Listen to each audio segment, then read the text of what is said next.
When you first learn to ski, it's so hard. You struggle down the mountain each run, and by about midday, your legs feel like jello. Once you become experienced, though, you can fly down the mountain run after run, and your legs feel great. What's the difference? The difference is that experienced skiers let the mountain do the work, taking much of the physical demand off the legs. The same can be said about land investing. In the beginning, land investors do every piece of the business and struggle to manage their time. Experienced land investors use available resources like CRM systems and realtors to do a lot of the work for them. As a result, they do more deals, make more money, and work less. Today on the Land.MBA podcast, Dave and I are speaking with experienced land investor Mitch Milam. Mitch has done almost 80 deals so far this year and has made over, well, he was too modest to say, but I assure you it's a number we would all aspire to. He will share many nuggets on how to leverage resources to achieve more while working less. Hey, people, don't forget to like and rate and review and subscribe to our podcast. We really appreciate it. So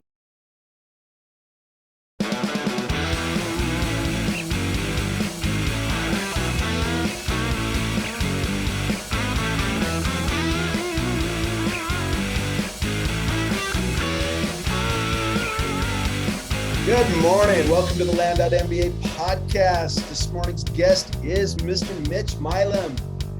And my co-host here, Howard Zunder, and I am David Van Steenkist. Welcome, everybody. How's your morning? Doing good. How about you, Dave? Great. Just another Monday. It is. Well, we are here in the midst of the hurricane that almost was. So we had Hurricane Henri going through. We had battened down the hatches, ready to tape up the windows and, do the whole 9 yards. And got lucky, and it went north. It went further east, and kind of up sort of the border of Connecticut and Rhode Island, and across. And now it's going to go up and hit along the coast of Massachusetts and Maine and all of that. So it's been raining pretty fiercely for about 3 days now, but that's about it. So I think we dodged a bullet. Very good. Well, there you go. Talking about the weather again. You always tell me don't talk about the weather, Dave. Yeah, but hurricanes are different, that's significant stuff right there. Sounds good. So, Mr. Mitch, what's going on with you, man? You took the boy fishing this weekend? That went good?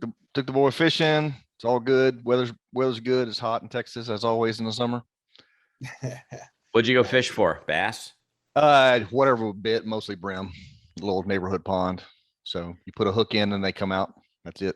Yep. We have we live in a lake community, and I took my son down yesterday. So for the express purpose of catching a few bluegill, so he could bring them home, fillet them, and cook them up in a beer batter. Really? Which we did. And so we had some beer batter bluegill last night. There we go. Nice. And was it good? Yeah, it wasn't bad at all. I mean, the beer makes the difference in the batter, and throw a little cayenne in there and spice it up a little bit, and it tastes like pretty much batter with something inside it. It was something inside. Yeah, you can over batter your fish. It's a delicate dance you got there. But it's low carb, right? Yeah. Well, speaking of delicate dance, clearly we have Mitch Milam on the show. So the delicate dancer. There we go. So Mitch, how long you've been in the Landspeed community for, 2-3 years now? 2 years. Yeah, I think it was 2 years. Yeah. 2 years. How long have you been in the land investing business? I think this is my fourth year. I think I started in 2016, late 2016, I think. So coming up on my fifth year, I think. Okay. All right. So just a smidge less than me. I started in January of 2016. So pretty close. And what's your background? I mean, what were you doing before there? And then how did you get into land? So I've been in IT all my adult life. I've worked for myself for most of it. When I got into the land business, I was working for a large independent software company based in the Pacific Northwest, who probably needs to remain nameless. And I had a fairly decent job there, and I had lots of free time. So it's kind of like being in the military. It was, do a lot of work and then train, and then do a lot of work and then train. And so basically I was able to get into the land business, and I went through the Land Geek program, and I went through it, and it's like, this is a thing. I know it's a thing. And about 6 months after I went to one of the boot camps, I made my decision, like, if I'm going to do this, this is my, what's after my corporate job. If I'm going to do this, I need to get serious about it. So I enrolled in their flight school program. It's just one of the many coaching programs like the one you guys have.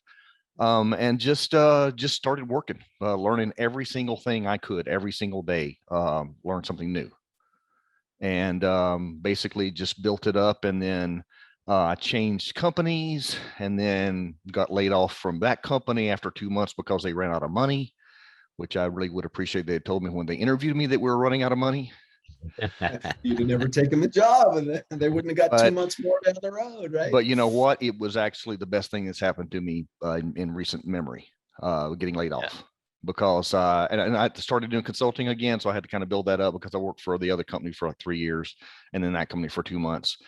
But that gave me some time, gave me some breathing room where I was paying the bills, and then I had more time to focus on the land business versus the other time where I was just working all the time, and kind of the land business was kind of put out at the end of time, whatever I had left. Yeah, that's really similar to my experience. I left my last corporate job at the end of 2015, but was blessed with a pretty decent severance, which gave me a little bit of cover.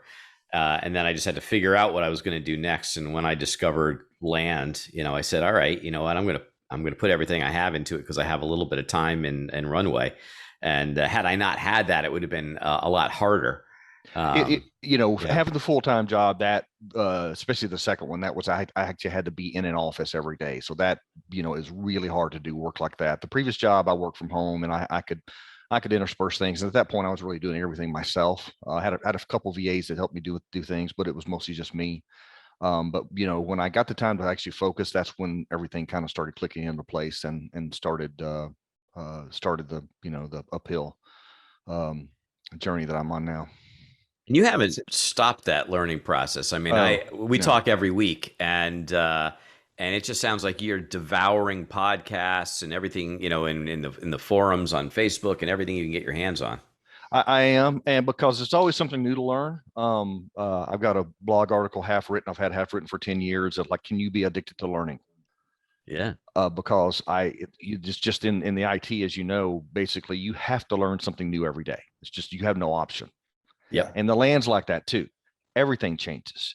And, like I said, being on the smart bar, Landspeed smart bar every week, that is the highlight of my week, because I get to listen to what other people have to say, what they're doing, how they're doing it. And like I told you guys, a month ago, it's just, helped me tremendously just to be around other people doing the same thing. Maybe not at the same level, plus or minus, but just to be able to be with people who are doing the same thing and going through the same struggles. I just get a tremendous amount of value from all of that. Yeah. And the fact of the matter is that, even in the cases where you're the more knowledgeable person, there's just something about sharing the knowledge and teaching a little bit to somebody else that solidifies it in your mind and just makes it, even more powerful, I think. Oh, absolutely. I did.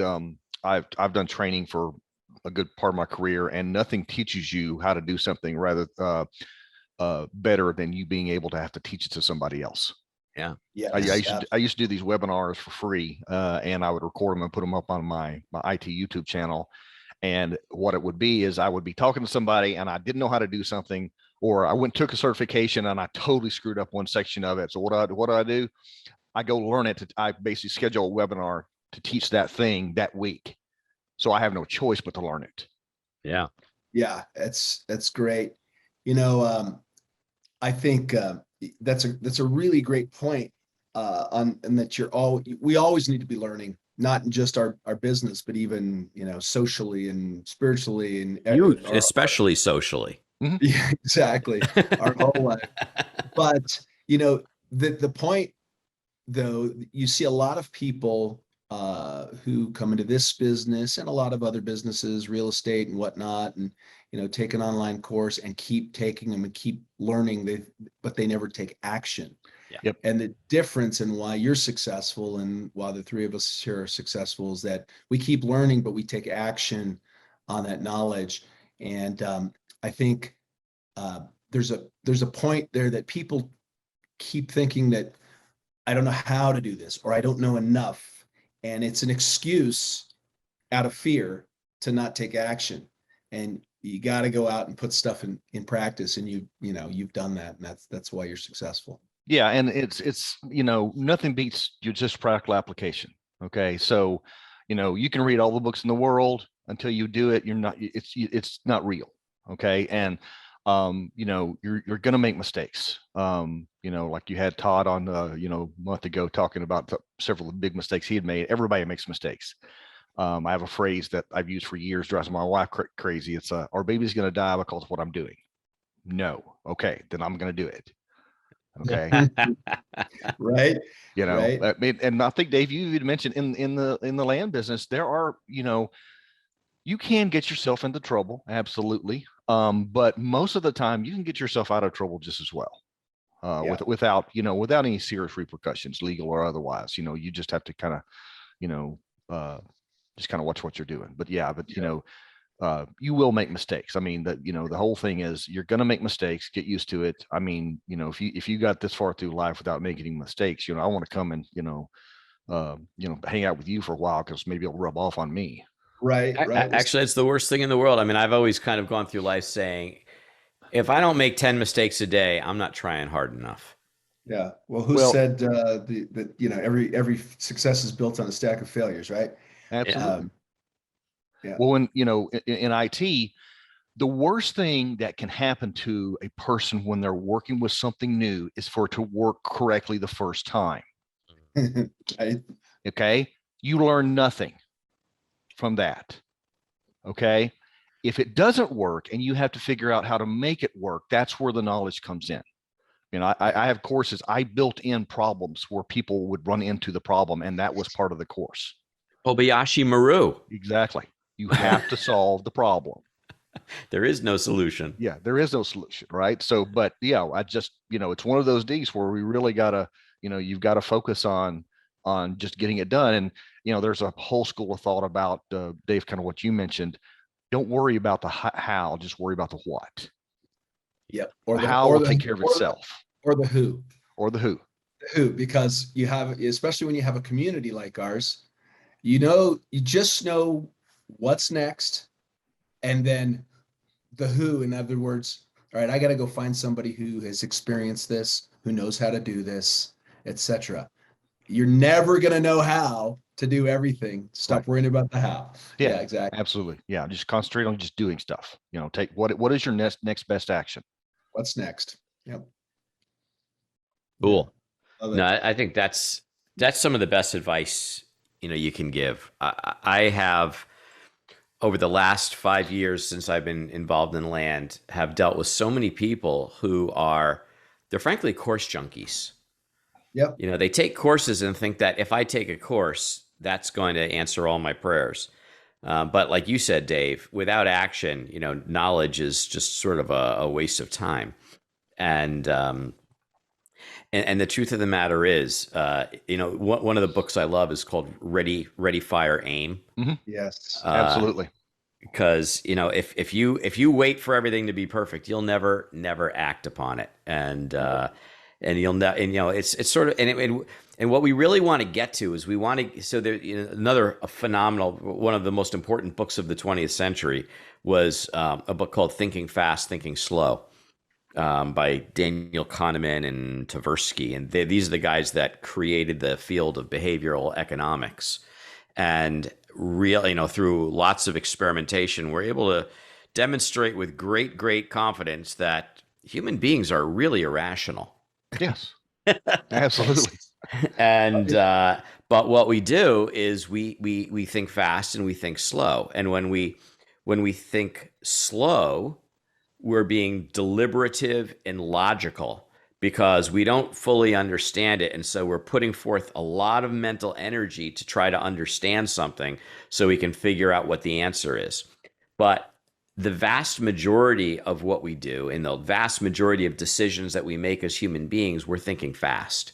And so, the great example of that is driving a car. Once you've driven a car for a while, when you go to make that left-hand turn, when you're first learning, you're thinking slow. It's like, all right, I'm going to look in my rearview mirrors. I'm going to put my foot on the brake. I'm going to put my turn signal on.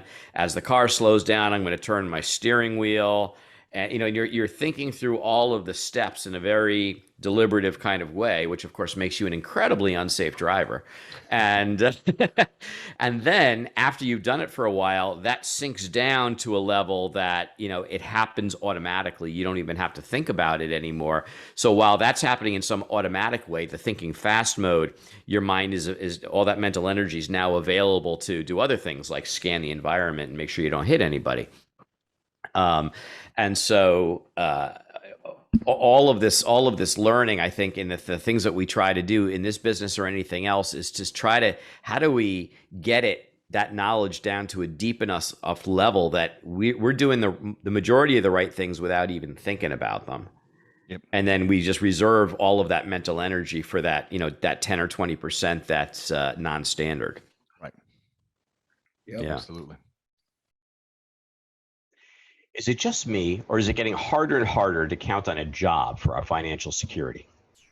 Who would have ever believed that we would go from the lowest unemployment in 50 years to 40 million people unemployed? Whether you have a great job and want to create a second income, or you're recently unemployed, you need to check out land.mba, your one-stop shop for land investors. Investing in vacant land is a proven business model that can help you build a reliable and scalable second income. Imagine a business where you love what you do. There's no limit on how much money you can make. You can operate your business from anywhere in the world with an internet connection. And best of all, you can never be fired or downsized. If this sounds good to you, Land.MBA provides everything you need to get your business up and running and delivering income quickly. You get education, an end-to-end video course, and optional coaching to help you get started faster and turn your energy into income. You get tools so you can automate and outsource the busy work and stay super organized. You get access to a thriving community of like-minded investors, which is a powerful way to share best practices and develop potential partnerships for growing your business. And finally, you get access to deal financing, so you never have to pass on a great investment opportunity due to limited funds. Our team has over a decade of real estate investing experience and has the knowledge and experience you need to help navigate any investing scenario. And with Land.MBA, we hold nothing back. Because there are no upsells, you get access to all of our combined knowledge right out of the gate. So don't wait to provide your family with financial freedom. Sign up today for Land.MBA's Soup to Nuts Land Investing video course. Just go to courses.land.mba and use coupon code FREEDOM to get 25% off. That's courses.land.mba and coupon code FREEDOM. And let us help you say goodbye to your JOB and hello to financial freedom. Cool stuff. Well, so go ahead, Dave. Mitch, you're having a banner year, I hear. I am. Absolutely. Let's hear about it. What do you think? So, what's going on? So what I did, so I work exclusively in Texas. Texas Land Direct is the name of my company. And I more or less, I keep using the phrase stumbled into, that's not how it happened. I was on an all-day conference call one time, and there are 254 counties in Texas, and I went and did marketing analysis on all 254 that day. Mm-hmm. And I came up with 36 counties that I wanted to see if I could work in, and narrowed that down to basically 3 or 2, and started mailing into those and buying property and stuff like that. That has turned into, for lack of a better term, a honeypot. It is in Central Texas, and basically the area just got hot. I met a realtor last year, who basically I put one of my listings up on the MLS using one of the listing services, and they did such a bad job. She had to call me to get information on the property that I was selling because it had no information in it besides the price of where it was. And that started a relationship that is just skyrocketed. I can show you a graph of sales that you could see exactly when I met her. But she's my exclusive realtor in that area, and she's absolutely worth her weight in gold. So she sells stuff, and I have to be very careful when I give her stuff because sometimes she sells it before I actually buy it. Is she bringing you deals too, or you just found the honeypot to mail to? I just found a honeypot to mail, so I just continue to mail. Now, there's a lot of competition out there these days, and so I continue to mail. Prices have increased on both the buy and the sell side. So, been mailing. Basically, it's 2 counties. It's one small area, and most of the work we do in one county. Although the other side is more, shall we say, rustic, and I haven't bought into it hardly ever until the beginning of the year. It's been years, but it picked up, and so I bought a bunch of properties there, sold all of those, buying more, and then September's coming up, so I'm going to do another mailing. September for the past 2 years has been our best buy month ever. So it's a small area, so when I send out, if I send out 1,000 letters, which will probably be this time, that's a lot for me. I know people who are sending 4,000 or 5,000 a week out, but that's just not how the land works in Texas and most places. How many So deals? not only have you figured out how to massively ramp up your sales like a hockey stick, you've managed to figure out how to do it while keeping your mailing costs really low because you're super targeted. Yeah, very targeted, very targeted. Yeah. But there's a process of getting to the point where you can be targeted like that, right?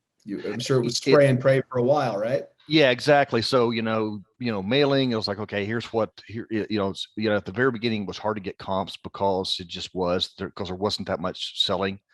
And then as time has gone on, everything started picking up last year. Yeah, beginning of last year, right in the middle of beginning of the pandemic, everybody's worried about stuff, and everybody had a banner year, including myself. But it's just familiarity with your location. So I've worked there for years. I know how to price things. I have physically been there because there are geographic anomalies there. So you really have to know what you're buying because they actually created properties that you physically cannot build on without spending $1 million for a $200,000 house, because it's a, lack of a better term, it's a granite rock. I don't know why they did it like that, but people bought that. They sold that to people. Yeah, it's amazing some of the stuff we stumble on that they sold to people back in the Wild West, wasn't it? Yeah, and different than the swampland in Florida. Yeah. I literally have a map, and I literally drove every street in the Tansa town. These are all infill lots, and I have marks that says "Do not buy." And then I showed that to my, it's like, we'll get one back. It's on my do not buy. I'll talk to my realtor about it. She goes, "Oh, I can sell that." And she does. So my do not buy list is now not used. I'll run it by her and her assistant, and they'll go out and physically, like, oh, okay, I can sell this. And that's just how this all happened. Yeah. What an amazing resource to have that on the ground. You went out one time, and now you don't have to do it anymore. Exactly. So no more Facebook marketing, no Craigslist or, things like that. I still have a lands.com account for some other stuff I'm selling, but right.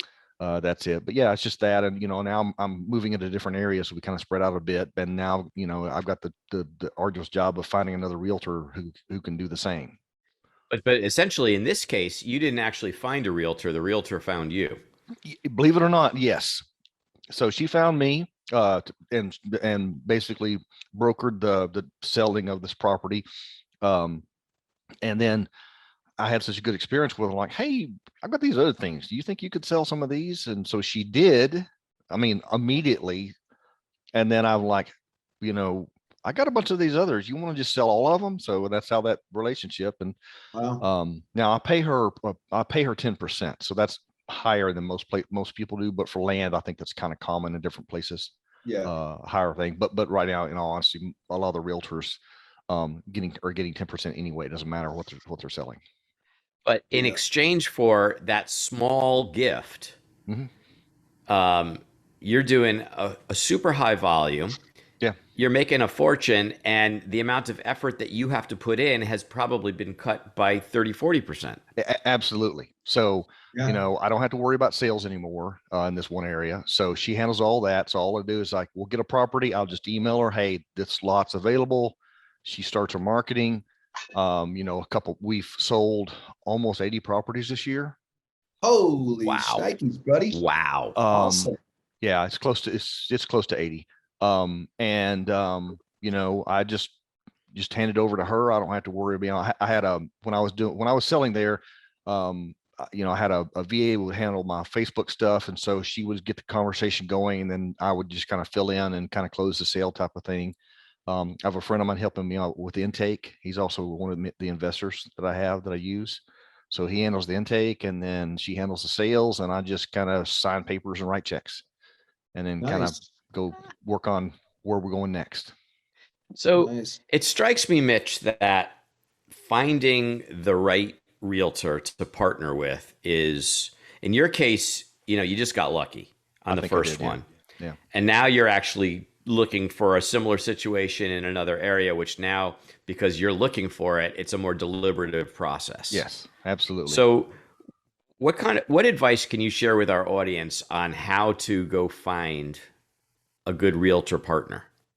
So the process I'm using is just I'll go out to Zillow and Realtor and lately Redfin. I'm kind of falling in love with Redfin because of the data I can get out of there automatically.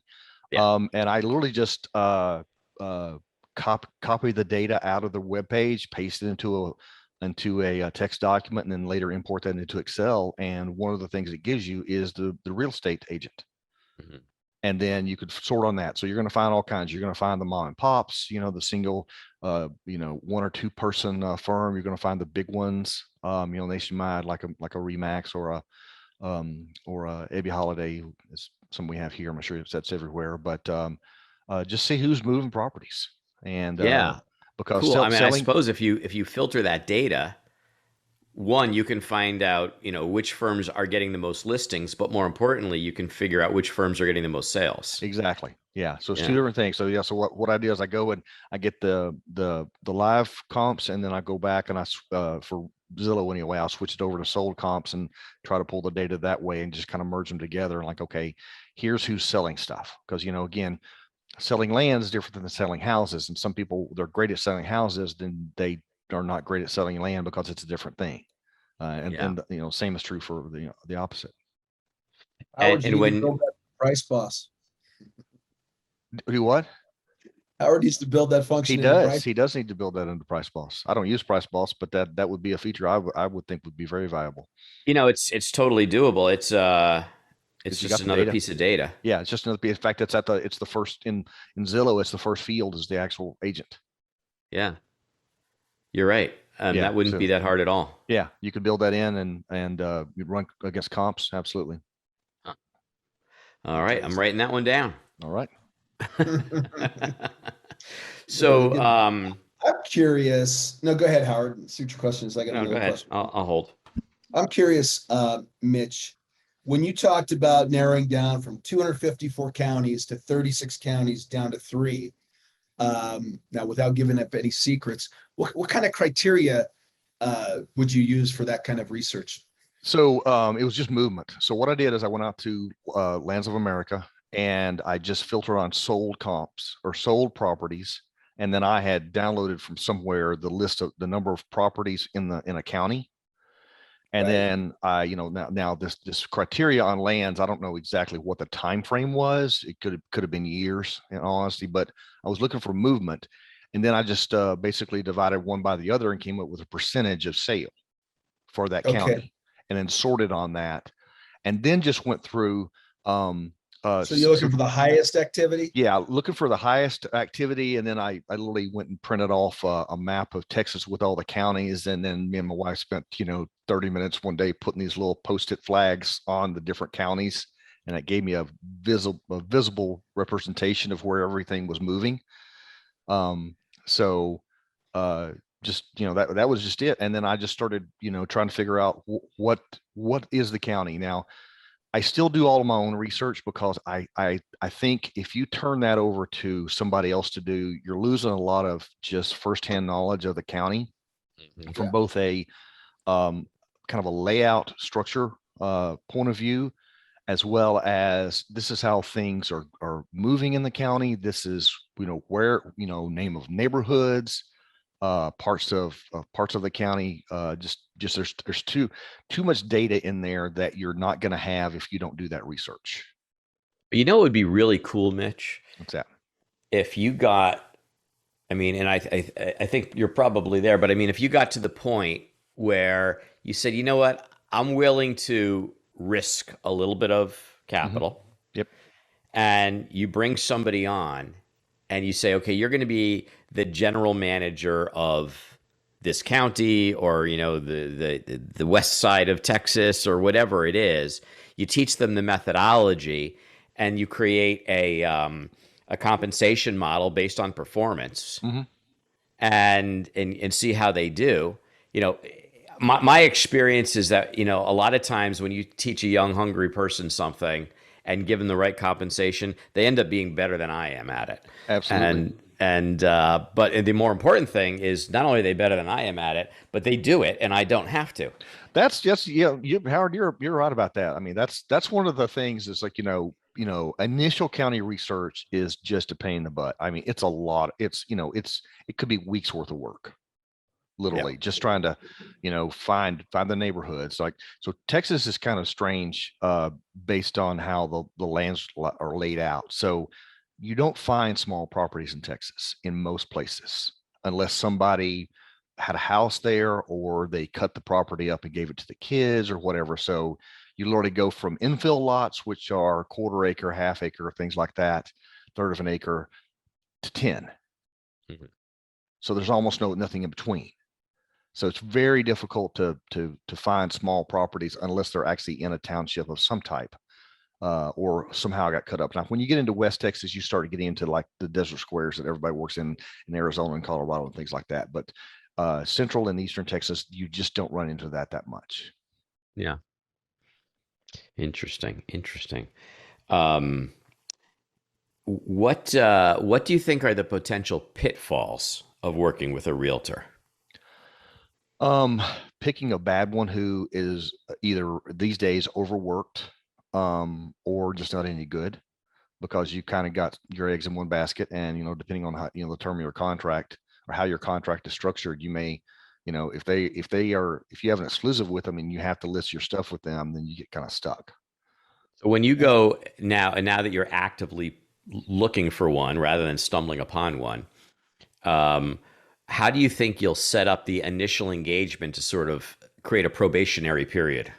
Probably what I'm going to do is is talk to them about buying stuff. Like, okay, I'm going to buy property. Where would you like to sell property? Tell me, like there's a another couple of other areas where they have lakes, and there's lake, either not really lakefront, that's usually too expensive and a lot of times gone, but near the lake. And there's all kinds of communities around Texas that have that. So, but there's, good parts of town and bad parts of town, or good towns, uh, like if you get into these, $500 lots, there's $500 for a reason, Yeah. versus buying for, 5,000 or maybe a little bit more and selling it for 20. So, if you can talk to the realtor, it's going to be my strategy is like, okay, where would you like to see lots, or, what areas of town do you sell stuff in, and, Mhm. or like working with, because whatever, and then focus on those areas. Yeah. Okay. And then when you do the initial contract with them, are they kind of defining the terms? Or are you like going to be determined to create the first contract at a very short term so that you can sort of track I performance think we're before? gonna, yeah, I think I'm gonna try for a short-term contract, and that way we're not, locked in for 6 months. Right.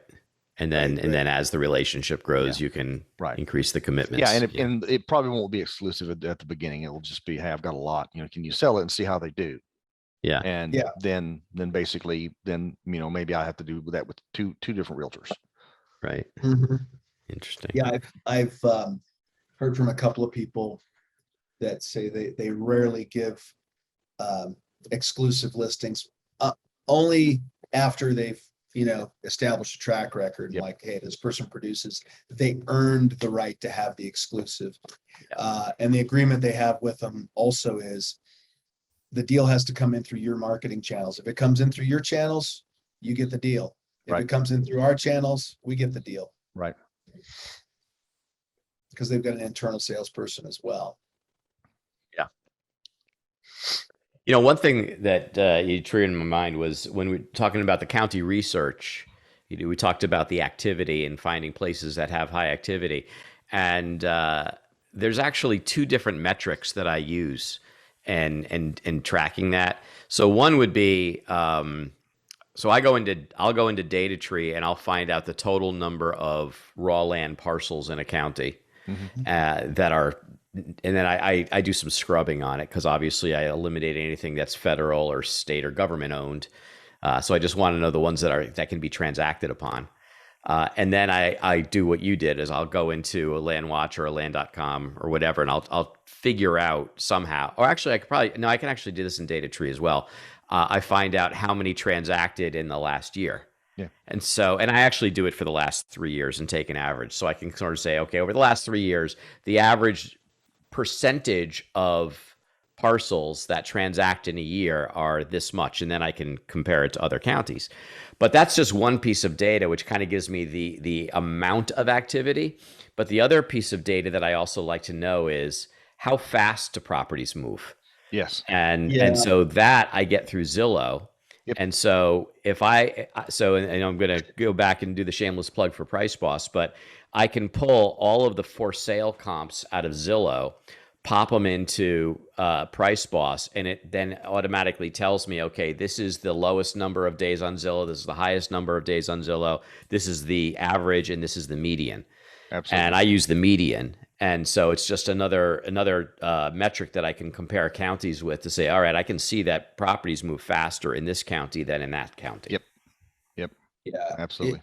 It would be nice to, and you still have to take that number with a grain of salt too, because there's, you got to take everything together. Yeah, because it's there could be some stuff that's not priced right or whatnot, but it would be lovely if you could get the days on Zillow on the solds, if they leave that data in there. Yeah. Well, and Redfin, I think, may do some of that. The thing I like about Redfin is you can actually, there's a link that says download the data. Right. And and it has days on market. So you can kind of, okay, if it's sold, then probably the days on market, maybe how long it was there before it sold. Right. And so Redfin's awesome. It's just not available in a lot of places. So that's what's so fascinating about it. Yes, when I ran into it, where basically they were not available, and then it's gotten better. I was kind of shocked. I've been out to several places, and the data is actually there now. So nice. Yeah, it's some sort of agreement with the local MLSs. Yeah, and I actually asked one of the coworkers I had that second job that got laid off from. He went to work over there, and I asked him, and he couldn't tell me. I was like, "What's the criteria?" And he goes, "I don't know." It's like, okay. Interesting. So with 5 years of experience under your belt, Mitch, what's the biggest mistake you've ever made? Oh boy. So many to choose from. Yeah, I've got a few. Let's see. My first offer letters had no price. I bet you got some deals out of it, though. I actually got 4 phone calls, and I think I bought 2 properties. That's great. I still own a property, one of the very first ones I bought, and you don't think about it, but you need to understand how big 50 foot by 100 foot, how big that actually is. Right. It's not. Right. So, and you need to thoroughly understand what you can and cannot do with a property. That's probably like, okay, oh, there's no sewer, so you have to have septic. Oh, you have to have 3 lots to have enough space for septic. Right. So, knowing and understanding the rules from either the county standpoint, state standpoint, or I think this actually has a HOA or POA or something like that. So they have rules on top of that. Did you buy one of those? Yeah, I was, like I said, one of the first ones I bought, and it was a lot of work to buy it. And I'm like, God, this is not big. And I'll go and look at it, and I'm like, oh my God, what did I do here? So I still own it. I did neighbor letters. Nobody responded. That was a couple of years ago. So I probably need to try it again. So. Yeah, I almost bought one like that up in Hart County, Colorado. They have this a subdivision up there that has a bunch of these small little lots, and you need three of them to be big enough to have a septic, because they figure, well, you're going to do a well, and the well, there's got to be a certain distance Yeah, it got between to be the well and 100. the In septic. Texas, it's 100 feet. Yeah. Yeah, and yeah, so although they're okay for in that particular area, you can sell them for camping lots. Yeah. You know, but yeah, if I actually, in hindsight, I wish, because they were so cheap, I actually wish I would have bought one and just kept it for myself for a camping lot, because it's only an hour and a half away, and Oh. it's real near some real good fishing. Oh, cool. So Yeah, the nice thing about Park County, Colorado, is that they have zoning for tiny homes, Oh, do they? and a lot of places in Colorado still don't have that.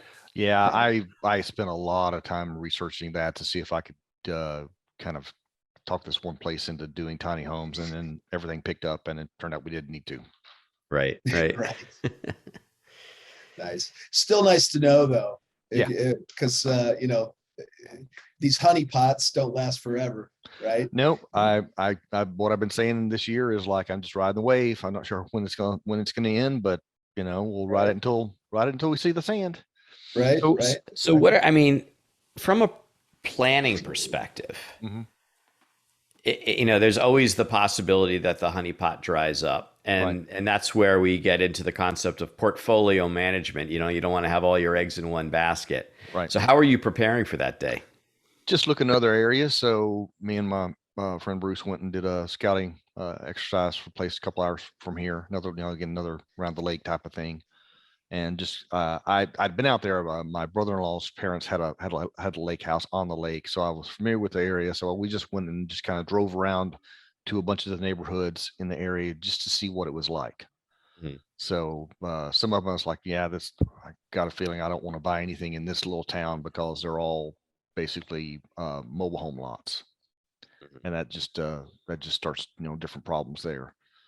So but yeah, just doing the research, I was looking at 3 different areas, and so I went out to Zillow and Realtor and Redfin and pulled all the comps from the areas, and one of them looks really nice. It's a beautiful lake, and there's nothing for sale. Mm. And I'm like, why is there nothing for sale? There's 2 reasons. There's nothing for sale, or nobody wants it. Right. Okay. And basically nothing for sale because everybody's bought it. But then you look at the sold comps, and there's no sold comps. Like Zillow was like, okay, ours 3, you got a, couple 3 square mile area, and there's 3 comps in there. Okay. Now this is a problem, but again, why is it a problem? Do people just not know about it? Or what? So that's just another, it's another point on your research you just got to dig into. Yeah. Like why is it like this? There's most of the time there's good reasons why it's like this. Yeah, you know, and that's another thing that strikes me as being one of the keys to being successful, really in any business, but certainly this one, and something that I've noticed about you over the years is to have this sort of constant inquisitiveness, and you know, it's that old adage that if you know it being smart is not about knowing the answers; it's about knowing the right questions. Exactly. Yep.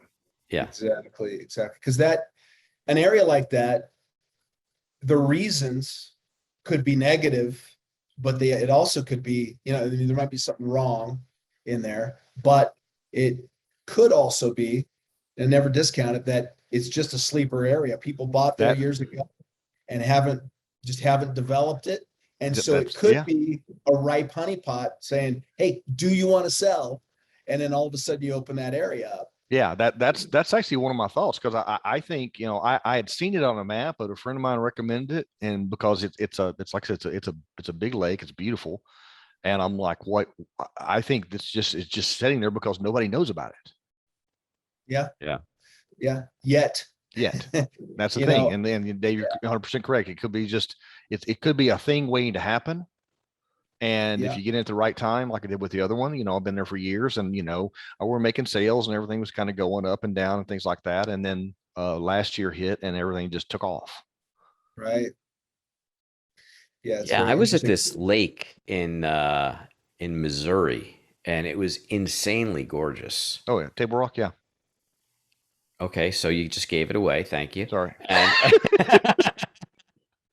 sorry about that. and there were dotted all around the lake some really nice homes. In fact, I was staying in one of them, right on the water overlooking the lake. But I was blown away by the number of undeveloped lots. Yeah, And and they're not selling quickly at all, at least when I was there. And just seems like there are these areas that seem like ripe with opportunity. And I think I think that some people might say, you know what, I'm going to use an agile model, right? I'm just going to mail, and I'm going to mhm, let the market speak to me. Others are going to say, you know what, I'm going to do some preliminary research because I have to choose where I'm going to mail, and because that's right. expensive, and I'm going to figure out, okay, why I noticed this about the area, but let me understand why it's happening before I make the decision to mail. But yeah, I've encountered exactly that, and I'm probably with you. I like to do a little bit more research before I pull the trigger. Yeah, and you can do a mailing. I've done that. It's just okay. Let's. In fact, I did one mailing, got nothing from it, but it was a small mailing. It was like less than 75, and it was just like Oh, yeah. strictly out of state owners. That's kind of my Yeah, first test. yeah, Is mailing out of state owners because not always, but generally speaking, the out of state owners are less informed than the people who live near there. Because they're again they're not there, and maybe it's one of those where they had they bought it as investment. In this one place where I do most of my work, this company bought a bunch of the lots. They had TV commercials. They would fly people in. They had buses and they'd take them around, and then they sold these lots for many thousands of dollars back in the 80s. yeah. Yeah. And And had then financing on. yeah, did all that, and then I come through 30 years later and it's like, yeah, I'll pay you 2 grand for that. And they're like, fine, take it. Yeah, that Right. that's the way Park County is. I mean, all those 5 acre squares in Park County were sold in the '70s for about $25,000 each. Yeah. Yeah. Yeah. Somebody made a fortune on some of that stuff And I way think the back in guy the that actually did that whole development ended up going to jail. Did you really? Yeah, I'm pretty sure. I heard the story, but I don't remember it that well. yeah. But you know what? That was 50 years ago, and now it's our opportunity. Absolutely. Yeah, exactly. Well, pre-internet, these guys used to subdivide all this stuff up on paper and then send marketing to the East Coast Yep. and on postcards, Yeah, and people would buy it sight unseen. right. Yeah. Yeah. Nowadays, at least you can look it up on the internet. Yep. Absolutely. Yeah. So very good. Well, we're running up against our time here. And before we get on to the next part, we'd like to hear from our sponsor, Landspeed. Hey, folks, people often talk about automating and outsourcing your land flipping business, but what does that really mean? Generic solutions leave it to you to figure out how to set up and maintain the automations. I've been running my land business on Landspeed for over 3 years because it's a total solution and allows me to focus on being a great land investor. Landspeed was built specifically for land investing by a land investor. And with many of the most successful people in the business using it for years, it's evolved into one of the most feature-rich solutions on the market. Some of the key benefits I get are being able to create and manage mail campaigns and neighbor letters. I'm able to automate tasks amongst my team, create contracts and deeds, and email, text, or mail them within a few clicks. I can automatically capture sales leads from any lead source, including Facebook Messenger. Then it automatically pushes those leads into my sales funnel so that I can manually follow up, but they also go into my automated drip campaign. And since Landspeed's a total cloud-based solution, I can run my business from anywhere in the world with a phone, laptop, or tablet. So if you want to turn your hobby into a professional, scalable business, just go to landspeedtech.com/Dave to receive a $150 discount today. So, Mitch, I think we're going to add a new question as a standard part of our interview process. But Okay. So if you could recommend one book to our listeners that you found to be particularly insightful, useful, thought-provoking, and has helped you in how you approach business, what would that be? Um, One of them that I read a long time ago is called Execution Mhm. by Larry, was it Bodisett? He ran Yeah, Honeywell for a long time. I read that. And it's been revised. I picked up a new copy a couple years ago. Yes, sir, that one right there. And it's got some very good things. And it's all, as we were discussing earlier, our entire business is based on execution. You can learn all the things in the world, but until you actually execute and form a plan and work your plan, it's never going to happen. So that's a really good book to pick up. And again, it's all not land focused at all. It's all business. Nice. Excellent. We'll throw that detail into the show notes. I think that's a great, great one. Very good. I just don't think any of us you can't read enough. I mean, you get so many ideas. It gets you so pumped up and excited. You want to just go try something. So I think we need to ask this in every interview from now on. There you go. Absolutely. Yeah. Between reading, podcasts, any of that. Very Yeah, good. and definitely listen to podcasts, particularly this one. Yeah, absolutely. You guys have had some great guests. Really appreciate you inviting me on. Well, you're now in that group of the great guests. Oh, thank you. Yeah, your phone's going to start ringing off the hook. You're going to be famous. Yeah. That's good. Mitch, what do we do? Mitch, help me. Don't you have a coaching program that people can sign up for? Mitch, Yes, where in Texas should I invest? Sorry. Yes, we Texas is closed. Texas is closed. Exactly. All right. Well, gentlemen, awesome discussion. Mitch, we thank you for your time. You bet. And look forward to many, many, many years of interacting with you in the business. You're always a pleasure to talk to. I mean, we see you once a week on the Smart Bar, but this was great just having a one-on-one with you and getting some of your nuggets of your success. So you guys have a great week. Talk to you soon. Thanks. We hope you enjoyed this episode, had a bit of fun, and walked away with some actionable insights that you can apply to your business. Dave and I have got some great content and interviews planned, so don't forget to rate and review, and of course subscribe to this podcast on iTunes, Google Play, Stitcher, or wherever you get your podcasts. If we mention any interesting links or tools, you'll find them in the show notes. To learn more about Land.MBA, visit our website at, wait for it, Land.MBA. See you next time on the Land.MBA podcast.